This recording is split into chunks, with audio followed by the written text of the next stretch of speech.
இதை யார் கொண்டு வந்தது? என் சகோதரன் இங்குதான் எங்கோ இருக்கிறான். ஆனால் அவனை எங்கு மறைத்து வைத்திருக்கிறார்கள் என்று நீதான் கூற வேண்டும்.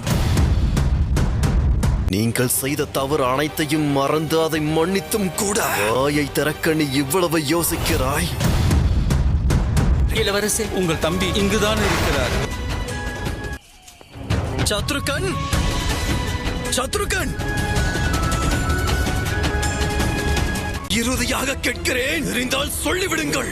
இல்லை என்றால் அந்த இரு சிறார்களுக்கு முன்பு உங்கள் அனைவரையும் நான் கொன்று விடுவேன். எங்கே அந்த லவன் குசன்? பதில் கூறுங்கள், பதில் கூறுங்கள், பதில் கூறுங்கள்.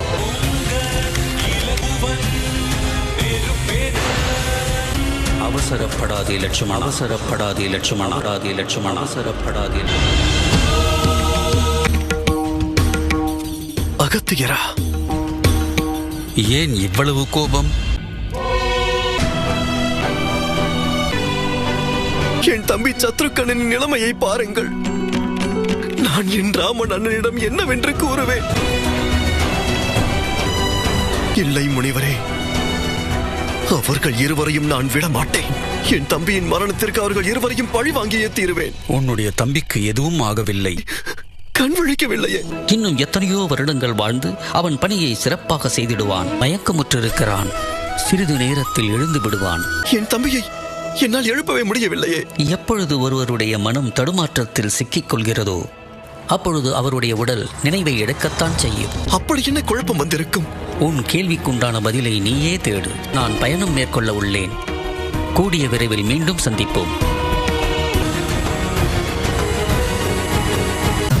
நான் திரும்பி வரும் வரை சத்ருகனுக்கு எதுவும் ஆகக்கூடாது. இன்று அந்த முனிசிறார்களின் வேடத்தில் வந்த அந்த அசுரர்களை நான் அழிக்காமல் விட மாட்டேன்.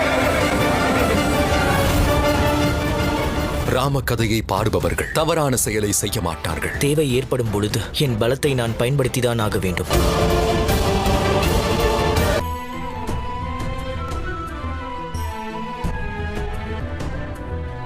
லட்சுமணன் எங்கே? இளவரசர் சத்ருகனை இந்த நிலைமைக்கு ஆளாக்கிய அந்த இரு முனி சிறார்களையும் கண்டுபிடித்துக் கொள்வதற்கு சென்றிருக்கிறார். நினைவிருக்கட்டும் பரதா, வீணாக ஒரு துளி ரத்தம் கூட சிந்தக்கூடாது. அவர்கள் சிறுவர்கள். அது மட்டுமல்லாது முனிவர் வால்மீகியின் சீடர்கள். நிச்சயம் ஏதேனும் நோக்கம் இருக்கும் பரதா. ராம கதையை பாடுபவர்கள் தவறான செயலை செய்ய மாட்டார்கள். காரணம் இருக்கத்தான் வேண்டும். நம் கண்களால் பார்ப்பது எதுவும் உண்மையல்ல. உங்கள் வார்த்தையை உயிருக்கும் மேலாக கருதுவேன். லட்சுமணா, நீ எங்கு செல்கிறாய்? தம்பி சத்ருகனை இந்த நிலைக்கு ஆளாக்கியவர்களை கண்டுபிடித்து தண்டிக்க வேண்டும்.